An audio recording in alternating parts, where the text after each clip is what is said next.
Kahal Kadosh et Irbad. Chers amis, nous sommes réunis ici pour fêter Tou Bishvat.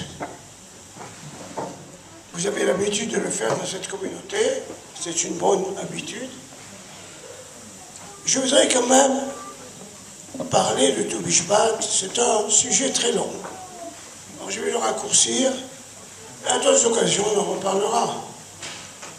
En tout cas, il y a une question qui se pose. Tou Bishvat, c'est minhag de manger des fruits.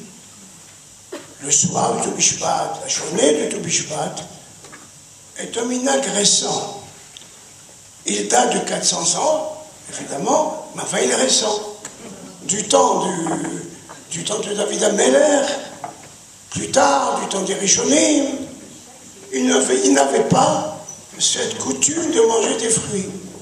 Alors je voudrais poser la question, comment ça se fait aujourd'hui qu'on fait cela, alors que ça n'apparaît nulle part, ni dans le Talmud, ni dans les poskim. Le Shulchan Aruch ne parle pas de Tou Bishvat, mais qu'est-ce qui est arrivé avec le peuple juif pour qu'ils se mettent à manger des fruits le jour de Tou Bishvat? Alors, je vais essayer d'expliquer, je vais étendre un peu le problème. Le mois de Shvat est un mois particulier. Autant par la Mishnah, autant par les événements historiques. Commençons par la Mishnah. La Mishnah nous raconte qu'il y a 4 Raché Shanim, il y a 4 têtes de Rosh Hashanah, il y a 4 Rosh Hashanah, dont l'un, c'est le Rosh Hashanah Laïlan. Ils n'ont pas dit Ilanot, ils ont dit Ilan. Il y a une raison. Je n'ai pas le temps de l'exposer, mais il y a une raison de dire Ilan et pas Ilanot. Bon, la Mishnah nous enseigne cela, vous savez pourquoi? Parce que au moment de Tou Bishvat, les bourgeons, les premiers bourgeons des arbres apparaissent, et ça met une différence entre les fruits de l'année précédente et les fruits de l'année qui vient. Parce que le maaser, la dîme de l'année précédente ne peuvent pas se mélanger avec la dîme de la nouvelle année, l'année des arbres. Et alors, bon, c'est tout ce que dit le Talmud, c'est la Mishnah de Rosh Hashanah, et il n'y a rien d'autre. Mais du point de vue historique, il y a quelque chose qui s'est passé, qui n'a rien à voir avec ce minhag, mais il faut le citer quand même. Nous venons de terminer les plaies d'Égypte, n'est-ce pas? Il y avait 10 plaies. Il y a une discussion dans le Midrash. Certains disent que chaque plaie a duré une semaine, et d'autres disent que chaque plaie a duré un mois. Si on fait le compte, les plaies, quand il s'agit d'une semaine, ça a commencé au début de Shvat et s'est terminé au 15 Nissan. Si vous faites le compte, ça fait 10 semaines, donc chaque semaine, il y avait une plaie. Vous voyez que Shvat, c'est pas par hasard qu'il y a eu le début des plaies d'Égypte au début du mois de Shvat.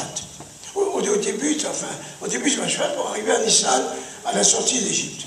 Ceux qui disent qu'il y a eu un mois, ça a commencé à Tammuz, et ça s'est terminé évidemment à Nissan, mais Shvat était le mois des sauterelles.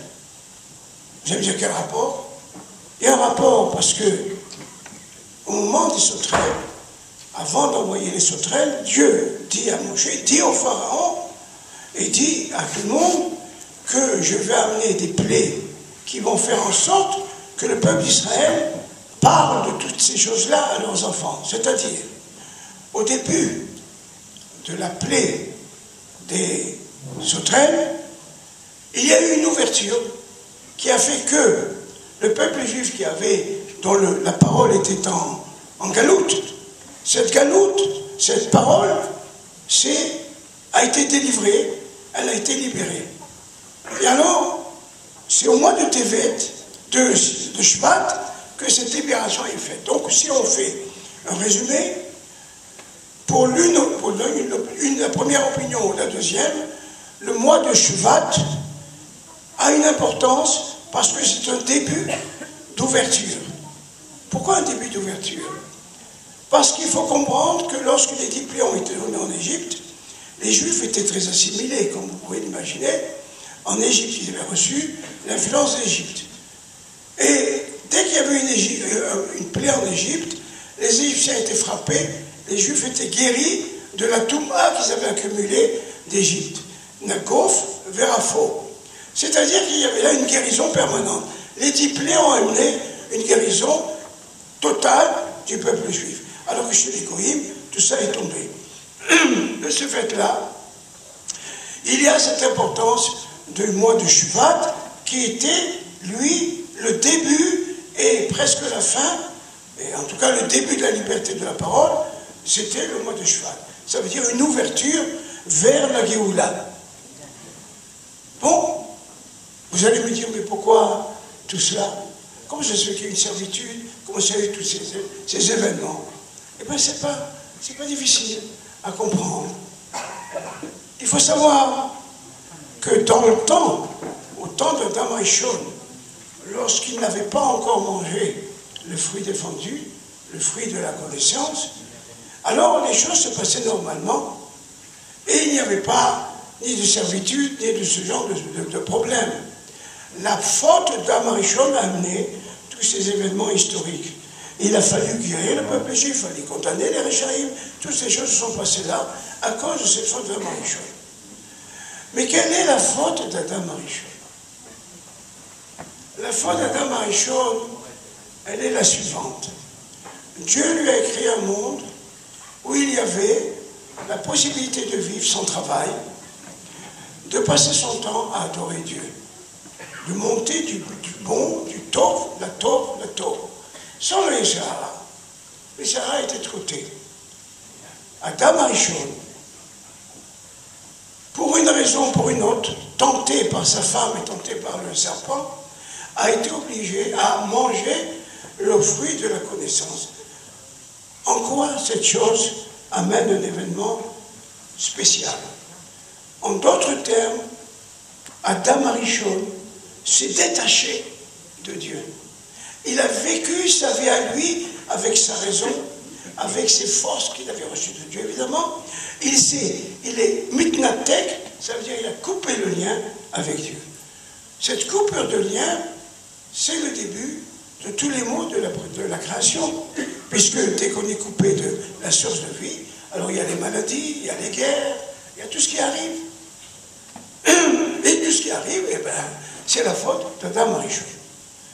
Le mal existait puisque c'est Dieu qui l'a créé.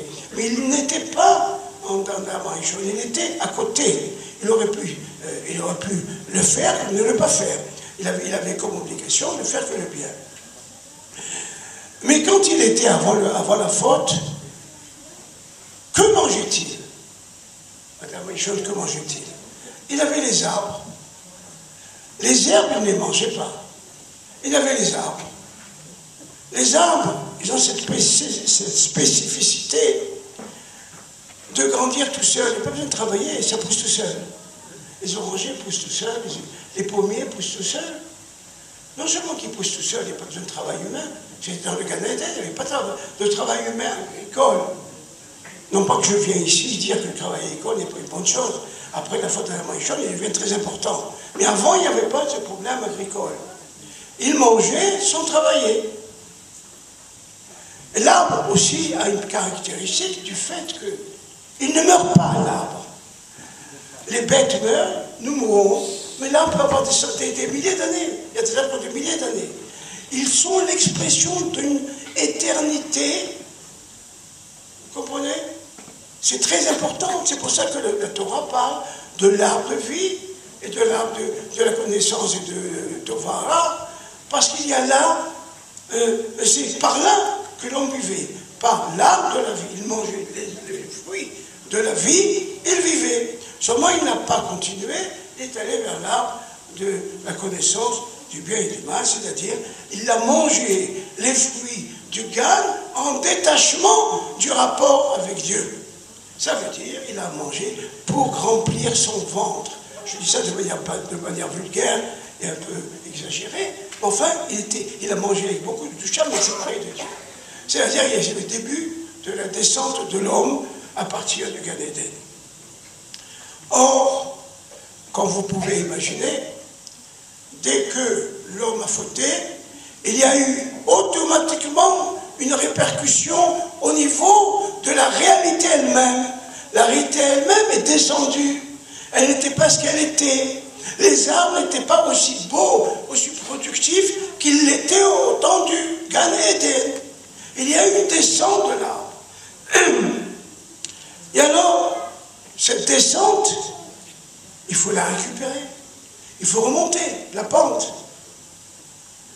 Et le Tohu Bishvat, c'est le moment où l'arbre commence à faire sortir, il commence à travailler pour faire sortir son fruit avec le bourgeonnement. Alors, à ce moment-là, c'est l'occasion pour nous qui voulons récupérer l'arbre de la vie vraiment, puisque nous sommes dans l'arbre du bien et du mal, nous sommes engoncés là-dedans. Il s'agit de retrouver cet arbre qui a été diminué. Pour cela, on fait des bénédictions. Les fruits qui vont revenir, eh bien on fait un tikkun atzum énorme, en prévoyant et en aspirant que cet arbre redevienne vivant. C'est-à-dire les âmes, la réalité devient de plus en plus vivante par le fait qu'on se met en rapport à nouveau, on reconstruit ce lien avec Dieu à travers l'arbre. Parce que c'est l'arbre qui nous nourrit.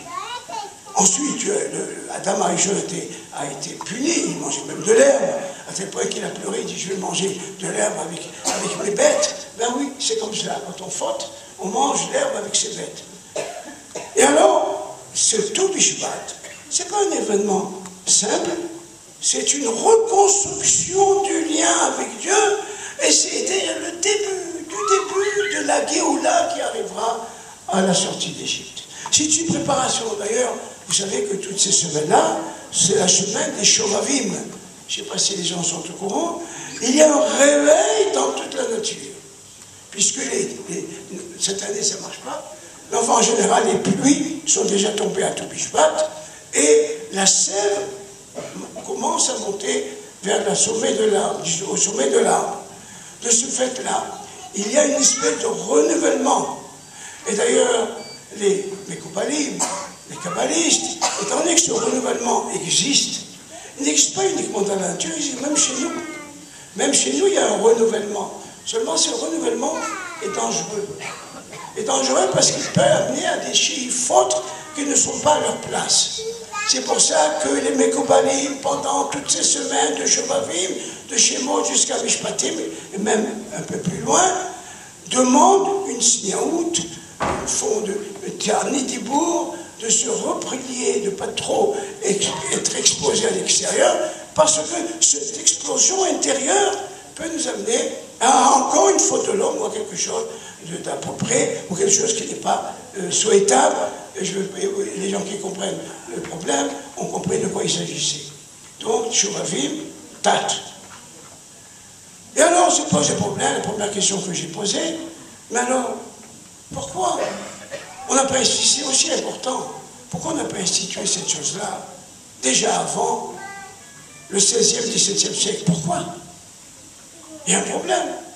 Ils dormaient, les rabbins dormaient, qu'est-ce qu'ils faisaient? En vérité, personne ne dormait. Ils étaient très éveillés. Aucun rabbin ne dort. Les rabbins qui dorment ne sont pas des rabbins. Mais enfin, ils étaient éveillés, seulement ils ont jugé qu'il ne fallait pas faire ce genre de choses tant que le moment n'était pas arrivé. Et quand le moment est-il arrivé? C'est une chose qu'il faut vraiment étonnante, extraordinaire. Nous savons que il y a 6000 ans d'histoire de ce monde-ci. Ce monde-ci, après les 6000 ans, se transformera en un autre monde plus élevé. Pendant ces 6000 ans, il y a Avodat Hashem, Mitzvot, tout ce qu'il faut. Seulement, voilà, il faut bien préparer la Géoula. Il faut la préparer. On ne va pas la préparer au 1er siècle, au 7e siècle, au 7e millénaire. Elle est forcément, elle apparaîtra, si on ne mérite pas, au 6e millénaire, à la fin. Or, les Mekoubalim, les kabbalistes, ont voulu préparer le début de la Géoula en instituant ce minag. Et je vous dis un petit secret. Vous savez pourquoi ils l'ont institué? Parce que eux-mêmes, les Mekoubalim de Tzfat, Rabbi Moshe Cordovero, Ari Akadosh, Haïm Vital, tous ces gens-là étaient eux-mêmes les bourgeons de la Géoula. Ils ont senti la nécessité de faire apparaître le bourgeonnement de la Géoula à travers l'enseignement de la Kabbale et de tout ce qu'ils ont apporté dans les communautés juives. Ça veut dire, c'est pour cela que, tant qu'on était loin de la Géoula, ils sont revenus en Eretz Israël et ils ont été les bourgeons de la Géoula Atida que nous attendons tous les jours. La reine, c'est pas par hasard que ces choses-là sont apparues il y a 4 siècles avec les Mekoubalim. Parce que c'était conforme à leur identité, conforme à leur aspiration, conforme à leur attente et conforme à la construction de la Géoula qu'ils ont voulu préparer. Et alors, ça devient, tout Bishvat est devenu important et ça s'est répandu dans toutes les communautés. Il y a des petites communautés comme en Allemagne, vous savez, les Allemands sont un peu particuliers, et en Alsace, qui faisaient ça de manière très relâche. Ça ne les intéressait pas. Mais chez les Sfaradim, et chez les Polonais, les Chassidim, ils faisaient ça avec ferveur, parce qu'ils savaient que ce n'était pas une petite chose, parce que tout Bishvat n'est pas une petite chose, c'est le début de la Géoula de Nissan. Et alors, il faut commencer à se réveiller, parce que tout se réveille au Tou Bishvat, le grand réveil, ou le début du réveil, se fait à Tou Bishvat. C'est pour cela qu'on est réunis ce soir. Et c'est avec un plaisir énorme qu'on mange ces fruits, mais pas pour remplir son ventre, pour parler de manière vulgaire, mais pour retrouver, essayer de retrouver le goût de cette aspiration, de ce Etz HaChaim, de retrouver la vraie Torah. La Torah supérieure, celle que nous avons est vraie, bien sûr, mais la Torah supérieure, la Torah interne, la Torah cachée, toute cette Torah que nous a apporté Rabbi Shimon Bar Yochai et tous les kabbalistes. Et cela, nous le faisons à travers la consommation de ces fruits. Alors, eh bien, je trouve ça merveilleux. Je trouve parce que ce peuple-là, il est un peu spécial. Il est là en train de préparer sa Géoula. Pendant 4 siècles, il passe son temps à fêter tout Bishvat. Eh bien, c'est merveilleux. C'est quelque chose, s'il faut être Navi, fils de Navi ou Navi, pour pouvoir sentir ces choses-là, pour les avoir intégrées et que ça soit répandu dans toutes les kéhilots d'Israël. Alors, avant de vous quitter, je vous souhaite une bonne consommation des fruits, avec les brachot qui conviennent, et avec beaucoup d'intensité dans l'intention, pour dire que nous ne voulons plus de ce monde diminué, nous aspirons à un monde beaucoup plus meilleur, un monde où la Torah et la Névoie reviennent et qu'on sente les choses de manière beaucoup plus intense. Amen.